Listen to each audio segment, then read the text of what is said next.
자, 아까 말씀드렸죠. 최근 10년간 동향을 보면 13년 8월에 바닥 찍고 17년 5월까지 10% 상승. 그 다음에 아까 얘기했죠. 금융위기 때문에 이 상세 효과가 있어서 박근혜 정부 때는 거의 뭐 제로라고. 그리고 문재인 정부 때 58%, 2021년 10월, 11월에 3월 21% 하락. 요게 이제 전반적인 흐름이다. 근데 요 21% 하락이 아까 내려가는 속도로 따지면은 2배라고 그랬죠? 근데 2배 아닙니다. 여기서 나온 건. 그걸 헷갈리지 않기 위해서 지수제를 쓰는 거예요. 지수제. 100이라는 숫자를 고정을 시켜놓고 여기서 출렁거리는 것만 본 겁니다. 그럼 이제 2배 속도로 떨어지거나 이런 게 없어지는 거죠. 그래서 그냥 저스트 21%다 이렇게 보면 되고요. 주택 시장에 영향을 주는 거, 인구 증가. 이거 제가 딱 따져보면 뭐 여러분이 뭐 다른 데 봐도 이것이 왔다 갔다 이제 용어가 다를 뿐이지 대개 이 카테고리 안에 들어와요. 첫 번째 인구 증가, 가구 분화. 요즘 떨어지고 있죠. 인구 증가는. 가구 분화는 매년 꽤 됩니다. 수도권이 한 20만 가구쯤 돼요. 서울이 한 3, 4만 가구가 매년. 근데 가구 분화라는 건 1, 2인 가구가 나오기 때문에 요즘 우리가 주택 시장에 영향을 미치는 20, 30평의 가격하고는 약간은 동떨어져 있어요. 그러니까 우리나라 입장에서는 이건 인구 증가는 큰 요인이 아니다, 현재. 이렇게 볼 수 있죠. 두 번째가 경제 성장과 소득 증가. 이건 상당한 영향을 미치죠. 2008년에 10년이 우리가 1인당 GDP가 2만 불이었어요, 2만 불. 2018년에 3만 불입니다. 여러분 실감 나세요? 10년 만에 50%가 올랐어요. 우리는 거의 뭐 실감을 못 해요.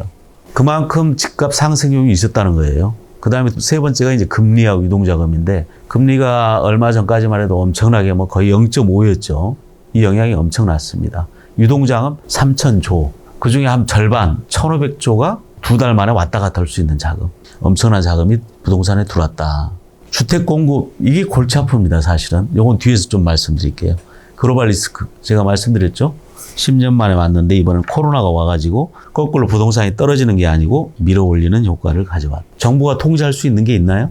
이 중에서 정부가 통제할 수 있는 거. 주택 공급 하나 있어요. 근데 이 금리는 뭐 세계 금리 따라갈 수밖에 없으니까 방법이 없죠. 경제 성장, 이건 누구 안 하고 싶나요? 하고 싶죠. 이건 말이죠. 우리 아파트 지으려면 빈 땅이 주어지면 5년 걸리죠. 인허가 설계 2년, 공사하는데 3년. 자, 빈 땅이 없어. 그럼 뭐 수용해야 될 거 아니에요? 앞단의 보상, 수용 2년, 7년. 우리 정비사업 몇 년이죠? 제가 깜짝 놀랐어. 재개발 10년, 재건축 13년입니다. 아파트가 더 걸리더라고요. 이 아파트는 그냥 대충 살만하니까 의사결정이 잘 안 되는 거야, 그냥. 그래서 10년 후에, 아무리 빨라도 7년이잖아요? 7년 내지 10년 후에 입주를 하다 보니까 언밸런스가 난 겁니다. 아까 그 30년에 주기 보셨죠? 열심히 올라가는데 이제 그때부터 시작을 했더니 떨어질 때 입주가 되는 거예요. 그래서 정부가 사실 통제할 수 있는 게 별로 없다. 근데 여기다 대고 이제 국민들은 빨리 집값 잡으라 그러고 정부는 잡을 것처럼 발표하고 나면 다시 떨어지거나 오르고 이러니까 이제 장관이 바보 되는 거죠. 욕 바가지로도 먹고. 물론 뭐 그렇다고 손 놓고 있을 수는 없어요. 그 충격을 최소화할 뿐이지, 좀 약하게 할 뿐이지 큰 흐름을 잡을 수가 없다. 그런 겁니다. 자, 기준금리. 금리 얘기 잠깐 해볼까요? 미국에서 또 올렸더라고요. 오늘하고 내일 또 회의한대요. 0.2%를 또 올릴 것인가 말 것인가. 그래서 5.0인데 또 올리면 5.25. 지금 우리가 3.5죠. 지금 1.5% 역금리가 발생이 되고 있습니다. 이걸 우리가 언제까지 견딜 수 있을지 모르겠어요. 금리가 미국 높은데 외환이 우리한테 있을 수가 없죠. 그래서 얼마 전에 우리가 IMF 경고를 받았어요. 외환 보유고가 우리 생각하는 것보다 상당히 밑에 있으니까 조심해라, 이렇게. 상당히 좀 심각하죠.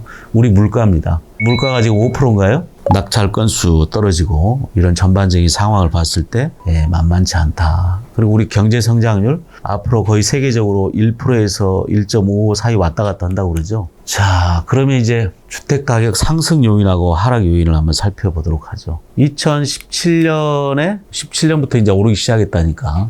이때 보면 왜 그 올랐는지를 한번 제가 정리를 해본 겁니다.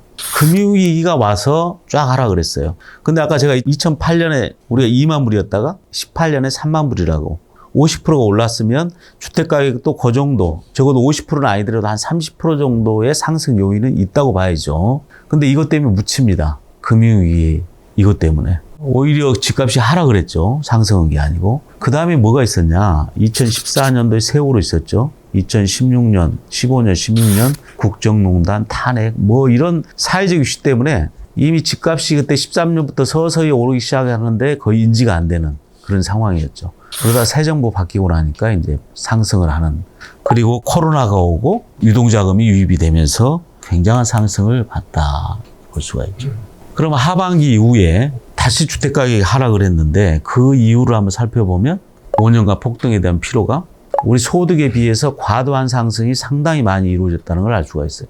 집값이 많이 폭등한 데는 2배, 제가 통계 보니까 3배까지 올랐더라고요. 그건 말이 안 되는 거죠. 그리고 글로벌 리스크가 서서히 다시 역으로 작동을 하기 시작하죠. 우크라이나 러시아 전쟁하죠. 그 다음에 이제 재정 확대를 인플레이션 유발하니까 금리 오르죠. 이런 현상이 반대적으로 올라가다 보니까 거꾸로 떨어진다. 정부 부동산, 윤석열 정부 부동산 정책을 한번 보면 문재인 정부 이전으로 돌아가는 거죠. 다 풀자. 세제금융 제도 완화. 엄청나게 뭔가를 많이 풉니다. 제가 이걸 연구하다가 그만하기로 했어요. 하도 뭘 말 풀어쌓고 뭐 막 이러니까 저도 잘 모르겠는데 시민들도 정말 모를 것 같아. 볼까요? 어떠세요? 아주 혼란스럽죠? 문재인 정부 이전으로 돌아간다라고 생각을 하면 됩니다. 근데 제가 아까 30년 동안 부동산 흐름을 보면서 재밌는 현상 중에 하나가 정부가 바뀌면 꼭 가격이 왔다 갔다 해. 뭐 새로운 대통령이 들어와가지고 뭐 잘해서라기보다도 이상하게 세계 경기 변동하고 딱 연동이 되더라고요. 대통령 바뀔 때마다. 윤석열 정부가 얼마 남았죠? 누구는 뭐 반 넘어가지 않았냐고 그러는데 아직 1년 안 됐어요. 4년 남았습니다. 자, 공급 보자고요.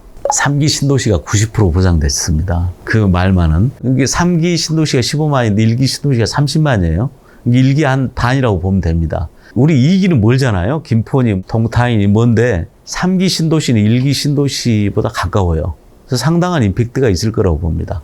그리고 나머지 이제 요거 말고 또 수도권 공공분양이 있는데 이것도 상당히 진척이 돼 있는 거죠. 서울시 주택 공급. 서울시 주택 공급은 제가 오랫동안 이제 느낀 건데 거의 매년 7만 호 해요. 언론에서는 뭐 되게 뭐 고갈되니 뭐 적어졌니 많아졌니 막 이러는데 이건 거의 이 준공 기준인데 요 중에 한 절반이 좀 넘어서죠.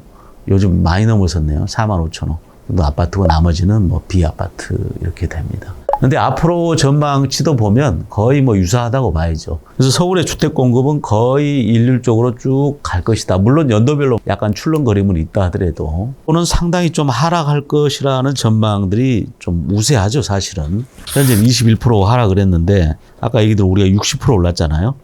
그래서 한 21% 그래서 2020년 10월 수준이다 이렇게 하는데 많은 전문가들은 한 10% 정도는 저 떨어져야 되지 않느냐 하는 얘기들을 많이 합니다. 60에서 30은 좀 거품이라는 생각을 하는 거죠. 여기 아까 말씀드린 대로 주택을 매수하는 심리 요 세 가지입니다. 대개. 거주성 첫 번째. 내 집에 살면 몇 년 사는 줄 아세요? 통계를 보면 15년쯤 살아요. 남의 집에 살면 4년 삽니다. 그래서 서울 사람이 보통 한 10년 만에 이렇게 이사를 가요. 그리고 자기 집에 살면 훨씬 더 애착감도 있고 그래서 한국 사람이 소유권에 대한 심리가 강해서 이 거주성은 굉장히 중요하죠. 그 다음에 두 번째는 내가 안 살면 임대 수익이죠. 임대 수익이 어느 정도 나야 되느냐. 일단 금리보다는 많이 나야 될 거 아니에요. 내 은행에 넣어간 것보다. 또 리스크 비용이 있죠. 세금 있죠. 수리 비용이 있죠. 이것보다는 많이 나야 돼요. 임대 수익이.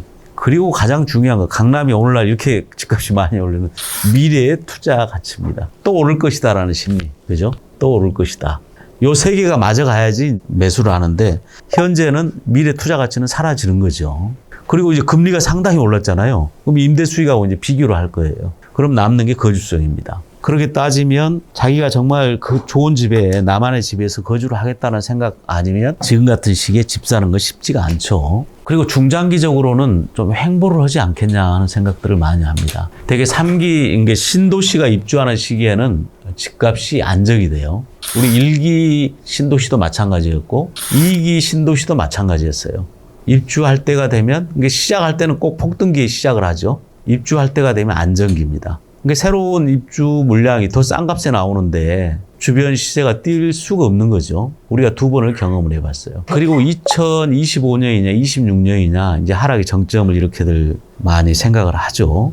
왜냐하면 이제 신도시 물량도 터지고 뭐 이런 걸 같이 겹치기 때문에 그리고 우리가 경제가 계속 1%대에 계속 왔다가 하기 때문에 그래서 안정적인 횡보를 하지 않겠냐 하는 전망들을 많이 합니다. 그리고 이제 어떤 전문가들은 굉장히 우울한 전망을 많이 하죠. 그레이트 리셋, 리세션. 굉장히 장기 침체, 공황에 버금가는 침체가 오지 않느냐 하는 것도 얘기를 합니다. 물론 금융위기 때 이러한 것들을 우리가 경험을 해봤는데 여기까지 가면 곤란하겠죠. 근데 우리가 항상 마지막 또 B플랜, C플랜은 생각을 해야 되니까 제가 이제 강의를 하러 다니니까요. 뭐 교수님 그거 얘기하지 말고 골치 아프게 뭐 경제니 뭐니 하지 말고 도대체 집을 언제 사야 되느냐. 이 얘기나 좀 해주세요. 그래서 사실 제가 이건 이제 전문 분야는 아닌데 여러 가지 제가 유튜브나 책들이나 경향들을 보면서 또 경험을 하면서 제가 느낀 바를 좀 정리해 봅니다. 이 세 가지 현상이 나타나면 주택 시장을 6개월간 살펴볼 필요가 있습니다. 미국 금리 상승이 멈췄다는 건 세계 경제가 안정됐다는 신호죠. 주택 거래량이 증가된다. 그럼 주택 시장에 자금이 들어오고 있다는 신호. 그다음 매도 호가가 실거래보다 높다. 지금 주택 가격이 떨어질 때는 이 실거래가는 우리가 다 알잖아요. 호가가 낮을 수밖에 없죠. 낮아야지 사니까. 근데 올라가는 시점이 되면 호가가 높아질 거예요. 그죠? 이게 6개월 동안 지속이 돼야 돼. 요 세 가지 현상이. 지금 2개월 동안 잠깐 오른다 그랬죠. 그 착시 현상 때문에 탁 덜컥 집으면 또 떨어지는 수가 있어요. 그래서 자기가 원하는 단지 하나를 딱 찍어서 보통 한 2,000세대 이상을 찍어야 됩니다. 찍어서 6개월 동안 요 세 개 자기가 원하는 단지 근처에 요거 나타날 거라고. 요건 우리가 요즘 워낙 통계가 잘 돼 있어서 서울시 부동산 광장에 들어가면 다 나와요. 그러면 일단 우리가 뭐 주식을 어때요? 무릎에 사서 어깨에서 팔으라고 그러잖아요. 일단 무릎까지 올라왔다라는 생각이 들어요. 바닥은 아니더라도. 그때 사는 게 좋다. 그리고 제가 이제 가격이 어느 정도가 되는 게 중요하냐. 이 맞벌이 부부 많으실 건데. 맞벌이 부부는 대개 자기 자금 갖고 연소득 한 1억 될 거예요. 그러면 대출한다고 치면 20, 30평에 한 7, 8억대 가격이면 가능하다. 이런 생각이 듭니다. 요 이하로는 안 떨어진다라는 거예요. 역으로 얘기하면. 떨어지는 순간 많은 사람들이 수요가 있을 거기 때문에. 자, 대응 전략. 이런 시국에 우리는 어떻게 대응하는 게 좋을까? 이걸 좀 정리를 해본 건데. 워런 버핏 너무 잘 아시죠? 자, 90년부터 이 지수예요. S&P 500 지수. 500개 기업, 각 분야별 기업을 선정을 해서 그 지수를 따진 걸 우리가 S&P 500 지수라고 얘기를 하는데, 요게 몇 배에 12배죠? 12배. 예, 미국. 근데 이 사람 55배를 벌었습니다. 도대체 무슨 일이 있었냐? 미래에셋 볼까요? 미래에셋 맨 처음에 이 500억으로 출발했더라고요. IMF가 이제 극복이 되는 과정에서 박현주 자기 이름 내고 걸고 했죠. 요건 220배, 55배면 게임도 안 되죠. 이렇게 엄청난 글로벌 기업으로 성장을 합니다. 그래서 제가 여기 부회장한테 물어봤어요. 도대체 무슨 일이 벌어진 거냐. 그랬더니 하는 얘기가, 자, 판이 바뀌어야 된다는 거예요. 이 전에 이제 IMF 전이었잖아요. 순위가 이랬습니다. 근데 판이 두 번, IMF 끝나고 금융위기 한번 두 번 판 바뀌고 나니까 재계 순위가 이렇게 됩니다. 많은 기업들이 퇴출이 됩니다. 대우 없어졌죠? 쌍용, 동아 다 없어졌어요. 그리고 판이 이렇게 이제 바뀌는 걸 우리가 볼 수가 있죠. 그리고 삼성, 현대, SK, LG, 롯데, 포스코 뭐 이 정도는 완전 글로벌 기업이 됐어요. 글로벌. 국내 기업뿐만이 아니고 판 두 번 바뀌는 과정 속에서 판이 바뀌어야 된다. 판이.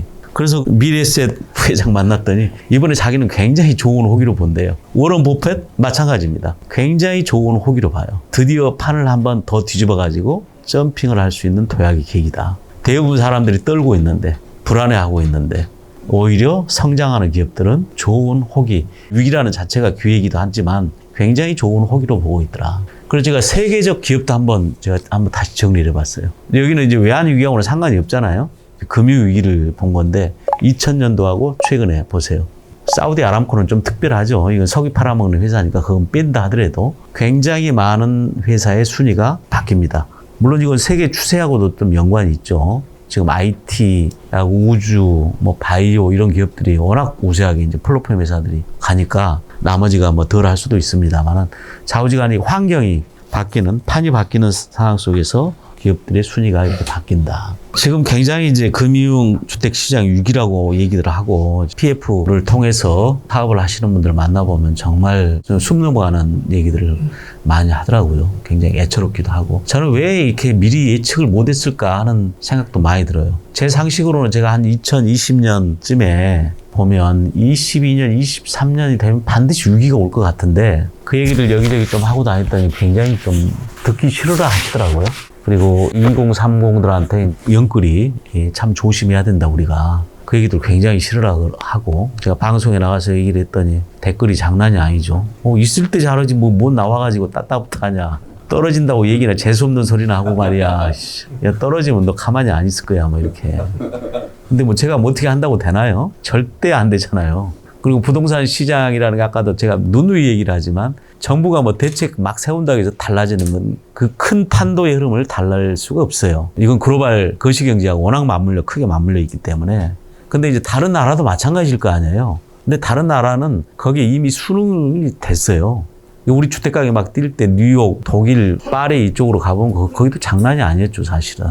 그런데 거기는 이제 수능이 돼가지고 경기의 흐름에 따라서 가는 거기 때문에 그 흐름에 따라서 대응을 합니다. 각각 시민들이. 정부에서도 물론 나서기도 하지만은 크게 나서지도 않고. 근데 우리는 뭐 온 나라가 일면에 그냥 매일 이렇게 도배를 하다시피 하는 그런 거 정말 지양을 해야 된다 하는 생각이 드는데, 자, 주택시장은 딱 10년 주기예요. 10년 주기. 그래서 저성장 시대에 준비해서 고성장 시대에 파는 기업은 성공을 하는 겁니다. 요즘 이제 우리 건설업계에서 가장 큰 화두거리가 지난 금융위기 거치면서 중흥이잖아요, 중흥이 대우를 인수를 하면서 업계에 그냥 쫙 올라갔는데, 제가 깜짝 놀란 게 자산만 따지면 훨씬 앞선다고 그러더라고요. 자산이 아니고 매출액 기준으로 우리가 따져서 그렇지. 중흥 같은 데가 굉장히 건실한, 중흥, 뭐 대왕, 호반, 부영, 제일 굉장히 많죠. 이런 회사들이 어떤 행위를 했냐 이렇게 한 겁니다, 사실. 근데 그때 2014년, 13년 이때 이제 GS, 대림, 우리가 알고 있는 대우, 현대, 삼성 이런 데는 야, 우리가 외환위기 때 그렇게 혼났지 않냐. 그래서 안 좋은 자산들 다 매각을 해요. 매각한 걸 누가 샀냐? 아까 그 기업들이 다 샀죠. 그래서 오히려 지금은 굉장히 준비할 시기다는 생각이 들고요. 그리고 또 하나는 이제 우리가 결국은 경제 성장과 소득이 올라가면 올라갈수록 사람은 더 좋은 공간을 탐하게 돼 있습니다. 그러니까 이제 양의 문제는 우리가 주택 보급률이 104%예요. 전국 전체 따져. 수도권 따지면 100%, 서울 따지면 97%. 서울은 100%가 올라가기 쉽지가 않을 거예요. 대기 수요가 워낙 많기 때문에. 그렇게 따지면 양적인 건 충족이 됐고, 문제는 이제 질적인 거죠, 사실은. 우리의 질적인 공간들 창조를 위해서 얼마나 도전과 혁신을 할 거냐. 저는 이게 굉장한 키라 생각을 합니다. 아까 제가 말씀드린 대로 이제 굉장히 어려운 시기라고 우리가 통상 얘기하는 이 시기에 오히려 도전과 혁신을 통해서 판을 엎을 수 있는 그런 굉장히 소중한 기회다. 이런 걸 한 말씀 드리고요. 두 번째는 우리가 양의 시대는 지났고 이제 질의 시대가 왔기 때문에 어떻게 하면 고객이 원하는, 고객이 니즈에 맞는, 또 시대의 요구에 맞는 그런 가치 있는 공간을 창출해 나갈 거냐. 여기에 승부수가 있다고 봐요. 이 두 가지가. 또 거기에 해답이 있다고 보고, 또 이제까지 우리의 역사적 흐름을 보면 대부분이 판도가 바뀌는 과정에서 살아남는 자와 쇠퇴한, 도태되는 자. 단지 사람 남는 것만이 아니고 거기서 껑충 도약하는 기업들이 있더라는 생각을 제가 해봤습니다. 자, 이건 벤자민 가함이라는 교수가 한 얘기인데요. 이 양반이 워런 버핏의 스승이죠. 여러분은 이 중에 누군가요? 비관주의, 낙관주의자. 어떻습니까, 여러분은? 여러분은 투자자죠. 누가 그러더라고요. 길에 5만 원짜리하고 1만 원짜리 떨어져 있으면 어떤 걸 줍는다고요? 아, 맞습니다. 역시. 우리는 현명한 투자자입니다. 강의 여기까지 마치고 혹시 질문 있으면 듣도록 하겠습니다. 네, 태풍 맡고 있는 박진기 사장입니다. 인구 감소 추세에 대한 여러 가지 경제 동향이라든가 이런 부분에 대해서 이제 컨설이 많으신데, 인구 감소의 종합 부동산 서비스 회사로서 더 성장할 수 있는 어떤 전략이랄까 이런 부분에 대해서. 저는 인구 감소를 어떻게 보냐면요. 그러니까 인구에 대한 절대적인 감소를 느낄 시기는 한 20년 후일 거예요. 네. 왜냐하면 작년에 우리가 37만이 돌아가셨거든요. 24만이 태어났어요. 13만이 줄었잖아요. 10년 동안 해봐야 130만밖에 안 돼요. 그죠? 물론 이 속도가 좀 높아간다 하더라도 우리가 5,800만인가 되거든요. 5천만 안짝으로 들어오는 시점이 20년 후더라고요. 지금 인구 추계가 보니까. 그래서 절대적인 인구 감소를 우리 시대에 느끼기는 어렵다. 그리고 우리가 이제 주택 가격을 통상 보면 10년 이상을 안 봅니다. 저는 10년 이상은 의미가 없다고 봐요. 전혀 또 다른 세상이 오기 때문에. 그렇다고 한다면 한림 건축이 나가야 될 한 10년 타겟을 놓고 보면 절대적 인구 감소는 고민 안 해도 된다. 다만 수도권으로 모이는 인구는 이게 줄어들지는 않을 거고 오히려 더 많아질 거고 중요한 건 절대적 아까 말씀드린 좋은 공간. 그러니까 요즘 이제 우리 건축이 굉장히 사회적 이슈가 되고 많은 사람들이 관심을 갖는 이유는 여기저기 뜻하지 않는 막 공간들이 만들어지잖아요. 이 건축가들의 창의력, 창조력 때문에 정말 듣도 보도 못하고 생각도 못했던 공간들을 여기저기 만들어 놓으니까 사람들이 거기에 환호를 합니다. 그리고 이건 우리나라만이 아니죠. 지금 뭐 세계적인 건축가들이 뜨는 이유도 그거지 않습니까? 어디 갔더니 뭐 이런 공간이 있어 그러면서 그거 하나를 위해서 많은 관광객들이 막 몰려가고 하는 걸 제가 보면서 어떤 생각이 드냐면 앞으로는 정말 질적인 좋은 공간, 입지가 가장 중요하겠죠. 입지와 또 주변 환경과 거기에 아주 독특한, 유니크한 그런 공간들을 창출해내는 것이야말로 하나의 가치를 만들어낸 것이 아니냐. 부동산 서비스업에 그런 생각이 들어요. 그래서 요즘 제가 이제 분양시장을 좀 보거든요. 근데 아주 독특한 하이엔드 공간들은 아직도 분양이 돼요. 그래서 저는 앞으로 부동산 산업의 포커스가 이제는 그런 쪽으로 모여지지 않느냐 이런 생각을 해봅니다. 이 한림에서도 정말 멋있는 건축 많이 하셨더구만요. 제가 한번 쭉 보니까. 아침 일찍 강연 들어주셔서 감사하고요. 한림 건축그룹이 앞으로 미래 우리나라 부동산 서비스 산업의 1인자로 우뚝 설 수 있도록 열심히 응원하겠습니다. 감사합니다.